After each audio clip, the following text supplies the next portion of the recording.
Yun mga abel. Good afternoon sa inyo lahat yan mga abel. Anong oras na ba? Ayan.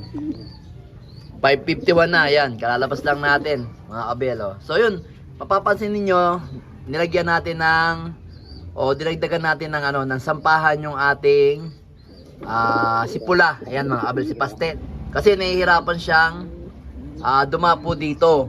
Kasi gusto nila lagi magkasama sila sa isang box. So ngayon, napapansin ko nahihirapan kaya nagdagdag ako ng isa para maasam pa siya dito. Like kunyari, example to, ganito lang Yan Yan.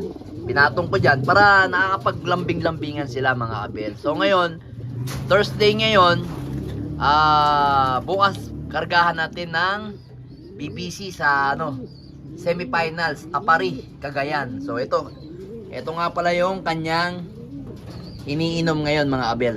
O iniinom nilang lahat. Ayan.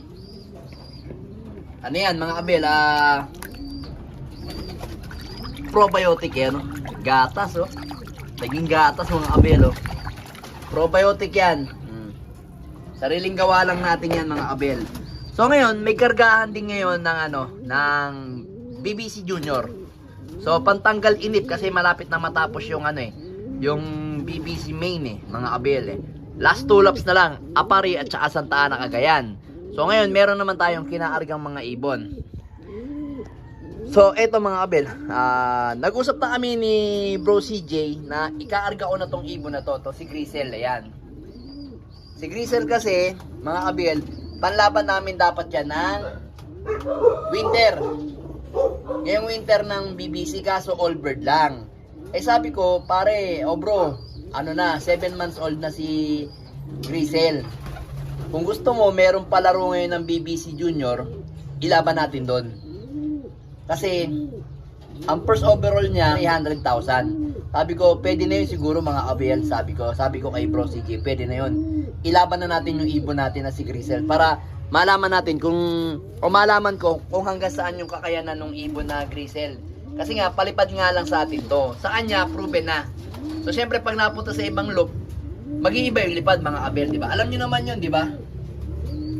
Kahit magaling to sa isang pansier, pero pagka kinuha ng ibang pansier, minsan, nag-iiba liparan. So, tingnan nga natin kung ipagpapatuloy sa atin nung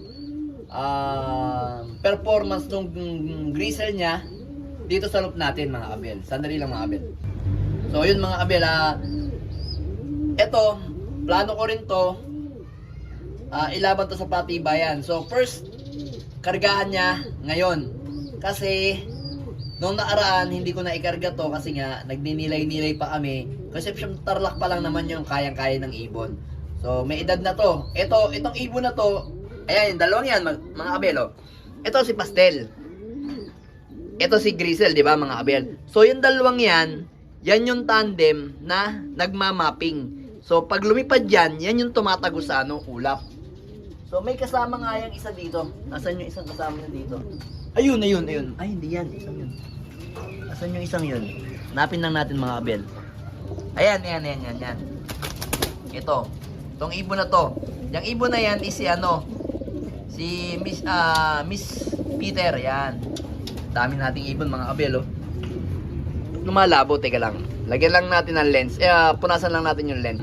So yun, kinuha ko na si Miss Peter, ayan. Na may pasok ko ng Huwana. Yan, tatlong yan yung nagmamapping.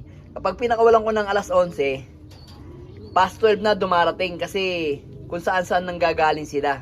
Sila nga yung tumatagos ng ulap, silang tatlo, mga abel. So, nangunguna nga dyan itong Grisel. So, sabi ko, pwede na sigurong ilaban to si Grisel kasi may edad na rin talaga, nasa 7 months old na Yung kapatid niyan mga abel is may egg na sa atin. Si Dark Grisel nandun sa baba. Naasawa naman ng tatay nito, si Pastel. Yan. Bale, ang kalalabasan nun, Pastel tapos Black Grisel na Luis. Yan, Vandenbroek yun mga abel. So, magiging combine na yung dalawang yan. Yung dalawang pinalabas natin, ito pinalabas ko kay Pastel, ito pinalabas ni Bro CJ. Yan ngayon, magpapalabas tayo ngayon ng combine silang dalawa mga abel. Yan. Kaya malalaman natin yan sa paparating na Summer 2027. Kasi doon ko ilalaban yung mga magiging kapatid nila, mga abel. O magiging ano nila, paano bang ano? Ito kapatid sa tatay, ito magiging tiyahin niya, magiging tiyahin kung sakasakali yan, mga abel. Kaya kailangan natin subukan at alamin. Kasi ganoon naman talaga pagka nagbi-breeding. Kailangan natin nandun lahat yung ano, excitement. Kasi kung malalaman mo kung pag nag-breed ka, kung tama ba o perfect match ba yung naipiring mo. Pero kalimitan, pag sa pairing minsan talagang maraming sumasablay. Maraming, siyempre, hindi naman pag pinaris mo, click kagad yung ganung bloodline, mga abel. So, kaya kailangan pa rin talaga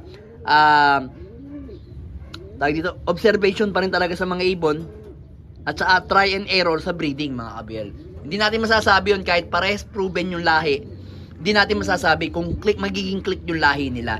So kasi eto, tingnan nyo, ang karakteristik kasi nito, yun nga, nabanggit ko sa huling vlog natin, ito magaling sa hard race, yung ibon na yan. Magaling sa hard race yan. Wag lang talaga mag-i-smash. Talagang yun yung kahinaan ng ibon na to. Ito naman, hindi kabilisan.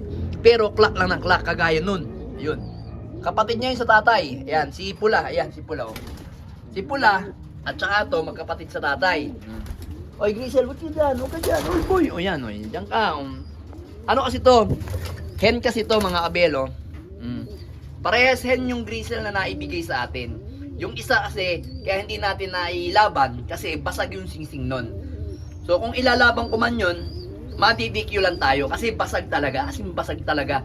Kumbaga, siguro hindi napansin yon, nalaglag or kaya sadyang pumutok lang yung ano niya, pinaka fiber niya, kaya nag-crack. So doon naman sa loob, pinaka ano niya, yung pinaka aluminum niya sa loob, hindi naman basag kasi buo naman yun, yung pinaka fiber lang. So kalimitan sa ibang club, pagka nakita na ganun, ano kagad yun, nire-reject or hindi kaya dinidikyo yung mga abel. Kaya kaysa naman na ilaban natin, ito na lang yung ilalaban natin, gawin na lang natin breeder. Nag-usap naman kami ni Bro CJ. Kaya masusubukan natin, tingnan natin kung anong gagawin ng Grisel na to ngayong open race ng BBC Junior. Kasi ito naman, ang karakteristik naman ito, mapa-smash at saka hard race. Ito lumulusot, mga abel. Kaya gusto ko, kaya nga pinag-combine ko yung lahi nilang dalawa para makita natin kung ano yung kalalabasan sa arera. Pero for the meantime, mga abel, kailangan natin tutukan si pastel na pula. Kasi last 2 laps na lang to, kailangan natin tutukan to dahil baka ito na yung magdadala sa atin na magandang winner sa loop natin, mga abel. Kaya abangan natin sa paparating na Sunday kung anong gagawin nito. Pero nakikita ko naman as of now, maganda yung condition ng ibon natin. Naligo rin niya kanina. Tapos yung asawa niya ito. So ayan, no, aabangan ka namin sa Sunday, ha. Galingan mo, ha. Tingnan natin. Basta good luck sa'yo. Good lucky. Good luck sa atin dalawa. Alright, let's go.